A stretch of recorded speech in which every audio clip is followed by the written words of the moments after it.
Welcome to day 2 of 5 mini lessons every bilingual parent needs to discuss concerns with your child's teacher.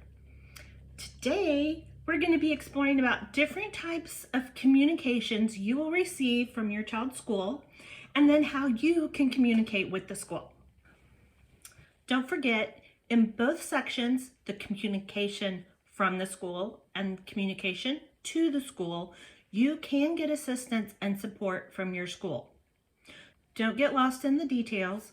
Let me guide you through the types of communication so that you can rely on being kept informed.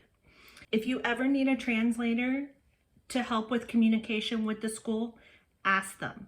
It's part of their support for bilingual and multilingual students to have translation available.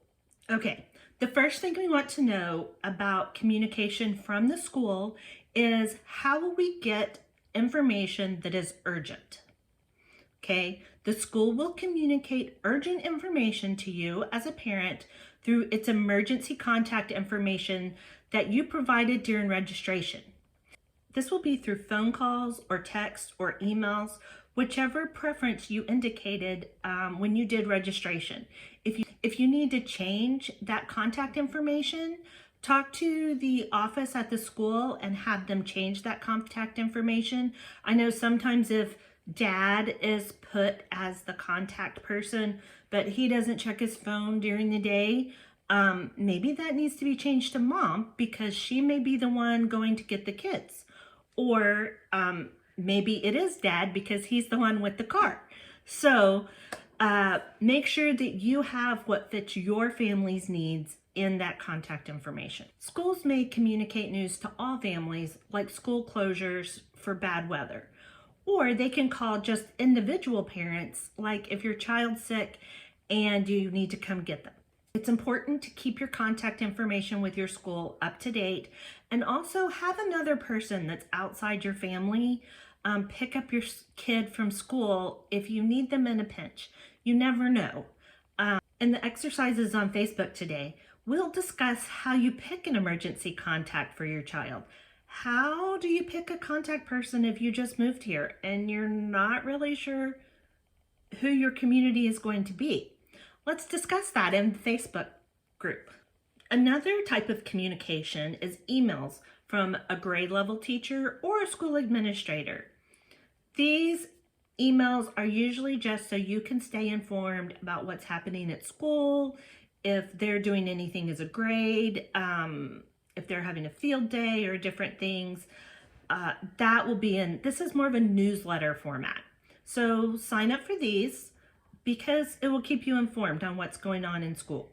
Communication is emails from your teachers, maybe notes on work that comes home, or paper from your teachers in the take-home folder. Pay close attention to any notes on work or any comments that are sent home with the student. This can provide you key insight on potential academic concerns that are coming up. Teachers will comment over and over on your kids' work if they're seeing mistakes that are consistent. If you have questions about any of these comments, feel free to email or text the teacher. You may find a lot of other paperwork that comes home with your kids. On day 4, we will talk about all the other information that are in the take-home folders.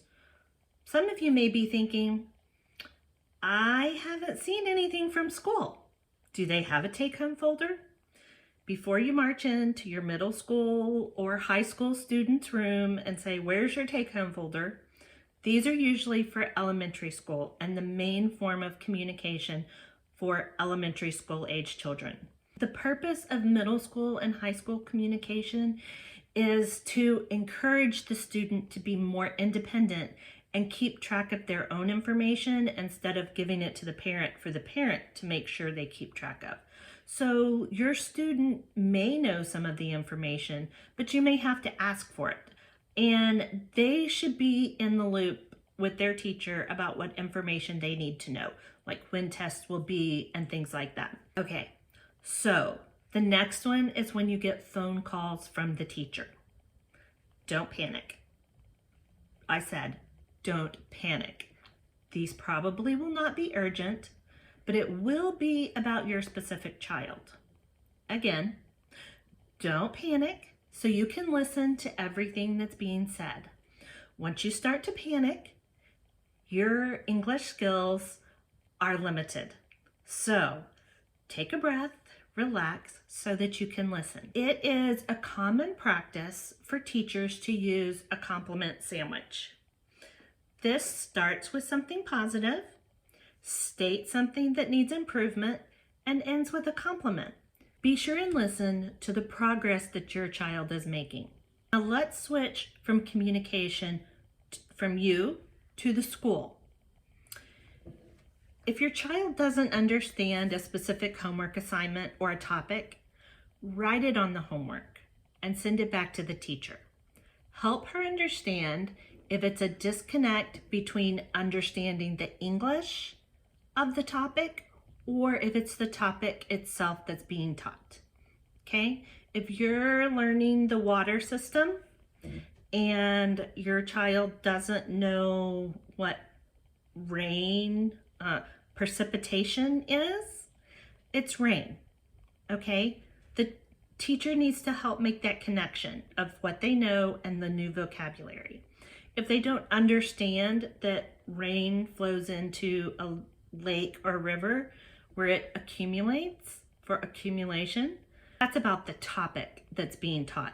So help the teacher differentiate between when it's vocabulary in English and when it's a topic. Reach out to the teacher or school staff if you have any concerns. Don't worry about having perfect English. Your district offers translation services, so feel free to communicate in your native language, whether it's by email or by text, and they have the opportunity to get that translated, okay? So make sure that you're clear in what you want to say. Of course, if you need help being clear in English, I would love to help you, but you can always fall back on translating the school district translating what you have to say. Most of the time, your communication is going to be with your child's teacher. You can also speak to the nurse, the counselor, the ESL teacher on different topics that affect their area of expertise. If the issue arises pertaining to behavior or relationships between students, different professionals might come in and be involved as well, but you can always ask for assistance for your student. Don't forget to check out the exercises in the email below and put your answers in the comment of day 2 on the Facebook group. Look forward to continuing our discussion in the Facebook group and also connecting tomorrow about how you can reinforce English in your home. See you tomorrow. Bye-bye.